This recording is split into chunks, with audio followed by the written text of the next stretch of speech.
Hello student, इस video के माध्यम से आपके लिए इकोनॉमिक्स की क्लास में बताएंगे। एक चैप्टर है लागत तथा आय की अवधारणा। अपनी कॉपी में प्यार से लिखिएगा एकदम साफ अक्षरों में, लागत तथा आय की अवधारणा। ठीक है, लागत तथा आय की अवधारणा। आपको जानकारी के लिए बताना चाहते हैं, लागत किसे कहते हैं। पेपर में आपसे क्या पूछ सकता है, प्रश्न पूछ सकता है, लागत किसे कहते हैं।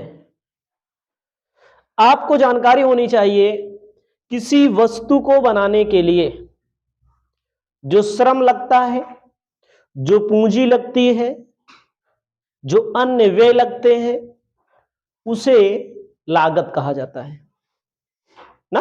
लागत का मतलब जैसे आपको लिखना पड़ेगा, अपनी कॉपी में लिखना है। आपको क्या लिखना है, लागत का आशय उन सभी भुगतानों से है। उत्तर में बढ़िया से उत्तर लिखिएगा, लागत का आशय उन सभी भुगतानों से है।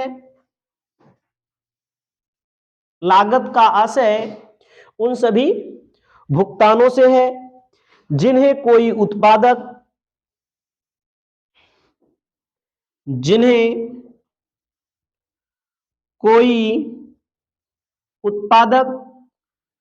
का मतलब जो सामान को बनाता है। ठीक है, उत्पादक वस्तुओं के उत्पादन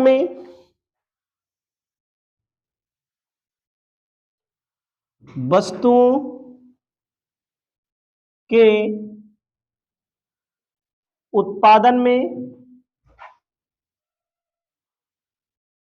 प्रयोग करता है, उसे लागत कहते हैं। भाई हमने मार्कर बनाना है, मार्कर बनाने के लिए पूंजी लगेगी, श्रम लगेगा ना। अन्य वे जो किए जाएंगे उन्हीं सभी के योग को हम लोग क्या बोलते हैं, लागत बोलते हैं। तो लागत दो प्रकार से होती है। बहरहाल लाल पेन का प्रयोग नहीं करना आपको। लागत दो प्रकार की होती है। लागत दो प्रकार की होती है। पहली लिखना है आपको,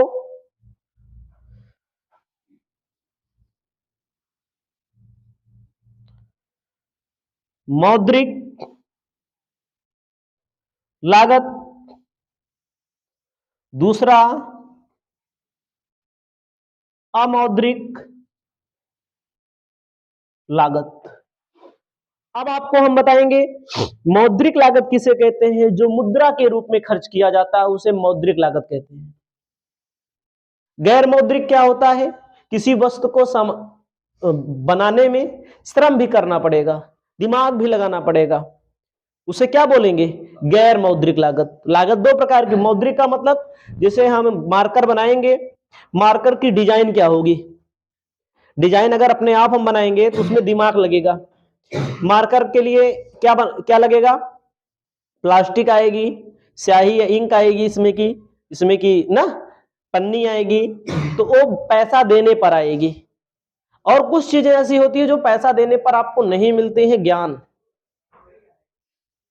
डिजाइन, तो इसे अमौद्रिक लागत में शामिल किया जाता है। इसे अपनी कॉपी में आप लिख लीजिए।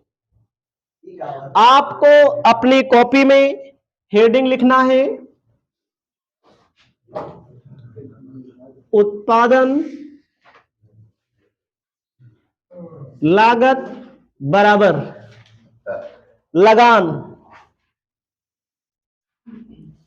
लगान का मतलब जैसे आप किसी वस्तु का उत्पादन करते हैं, गेहूं का उत्पादन करते हैं, हमने एक खेत लिया है 10-12 बिस्से का, साल भर में उसका किराया देते हैं 3,000 रुपया।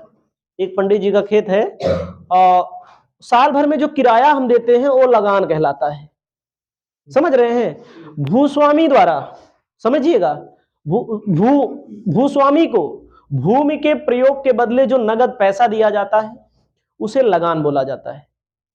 समझ रहे हैं? लगान, लगान का मतलब क्या होता है? जमीन किसी की लोगे, उसको किराया दोगे, वो लगान कहलाएगा। किराया गेहूं के रूप में भी हो सकता है, चावल के रूप में, धान के रूप में भी हो सकता है। अब लगान का प्रयोग इस मार्कर के लिए भी कर सकते हैं, जहां मार्कर की फैक्ट्री लगेगी, वो फैक्ट्री किसी जमीन पर लगेगी, उसका भी किराया देना पड़ता है। कच्चे माल का मूल्य, कच्चे माल का मूल्य, कच्चा माल खरीदकर हम लोग लाएंगे मार्केट से ना। कच्चा माल का मतलब होता है, मार्कर को एग्जाम्पल दिया, अब आपके सामने किताब होगी, किताब का एग्जाम्पल, जो जिस कागज पे कुछ नहीं छपा होता है वो आपके लिए कच्चा माल ही होगा, जिसे प्रयोग करने लायक ना बनाए। जब अगर ये सादा रहे तो आपके प्रयोग का क्या आएगा? लिखना आएगा, तब भी वो लिखने वाली कॉपी बनेगी ना। तो ये कागज इसके लिए जो होगा वो कच्चा माल होगा, रॉ मटेरियल होगा। कच्चे माल का मूल्य। अब हमने बताया मार्कर ही बनाना है तो आपको क्या देना है भाई? मजदूर लगवाओगे, मजदूर काम करेंगे, उनको मजदूरी देनी पड़ेगी। मजदूरी के अलावा इसी के आगे लिखिएगा प्लस करके ब्याज। बैंक से उधार लोगे, कंपनी अगर किसी की होती है तो बैंक से उधार लेती है, अन्य व्यक्ति से उधार लेती है तो उसको ब्याज देना पड़ेगा। आपके यहां जो कर्मचारी रहेंगे उनको वेतन दोगे? काहे नहीं दोगे? हरास लगेगा, हराश, डिप्रिसिएशन। उसके बाद बीमा,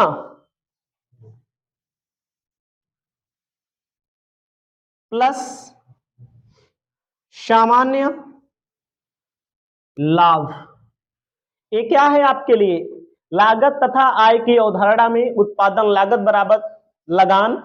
लगान दिया जाता है, कच्चे माल का मूल्य खरीदोगे, मजदूर से मजदूरी काम कराओगे, मजदूरी दोगे, ब्याज दोगे, वेतन दोगे कर्मचारी को, हरास लगेगा, डिप्रिसिएशन नहीं लगता, बीमा कराओगे फैक्ट्री का, आग ओग लग जाए, चोरी हो जाए तो बीमा कंपनी क्षतिपूर्ति देगी, सामान्य लाभ।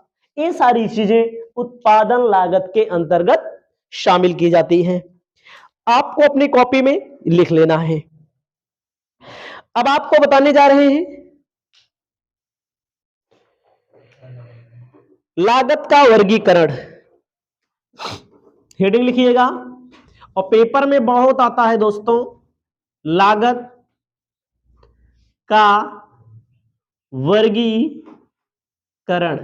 लागत को क्लासिफाई किया जाता है, वर्गीकृत किया जाता है।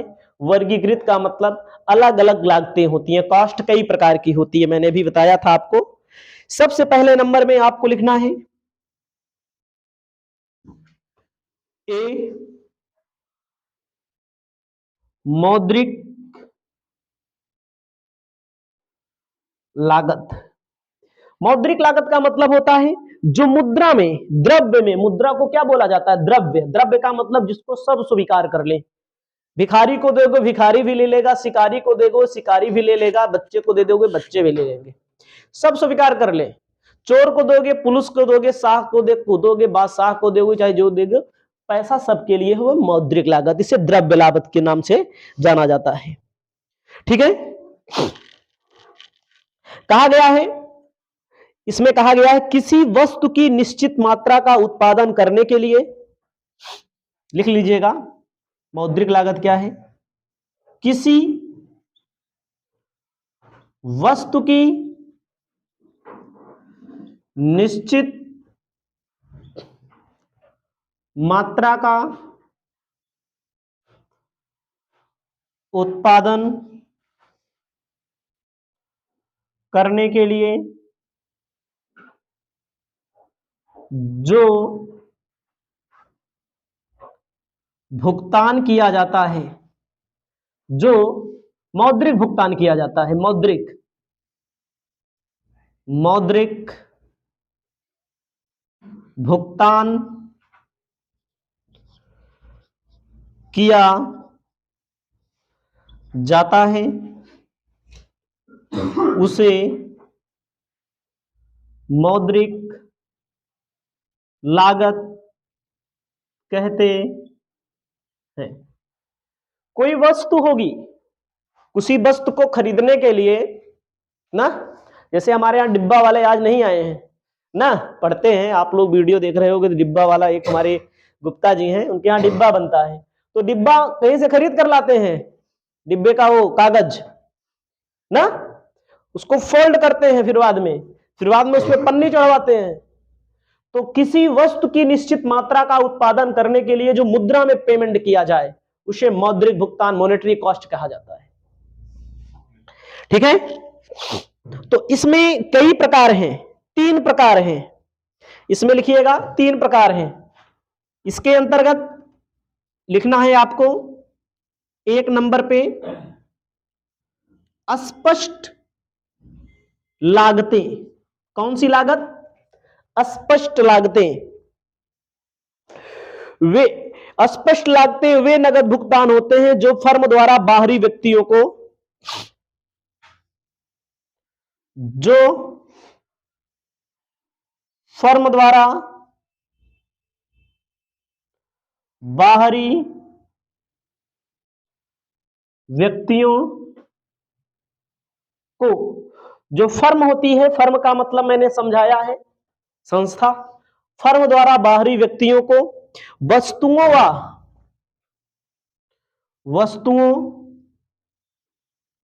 व सेवाओं के बदले भुगतान किया जाता है। मुद्रा में भुगतान किया जाएगा, मैंने बार बार बोला है, अपने आप से भी आप लिख सकेंगे। फर्म द्वारा बाहरी व्यक्तियों को, कहीं से कच्चा माल खरीद कर लाओगे, किसी की सेवा लोगे, जैसे मजदूर की सेवा लोगे, वर्कर की सेवा लोगे ना भैया, उसके लिए जो पेमेंट नगद में किया जाएगा उसे क्या बोला जाएगा? अस्पष्ट लागतें। जैसे लिखिएगा कच्चे माल का क्रय, वेतन, मजदूरी ना भैया, वेतन, मजदूरी, किराया, बिजली व्यय, किराया, बिजली व्यय, ठीक है, बिजली व्यय, इसको लिख लीजिए। इसके अंतर्गत इसे उत्पादन लागत बोला जाता है। क्या बोला जाता है? उत्पादन लागत। अब लिखना है विक्रय लागत। विक्रय लागत में आपको हम यहां पर बताना चाहते हैं, विक्रय लागत में क्या कहा गया है? विक्रय लागत में जैसे विज्ञापन कराओगे, क्या कराओगे भैया?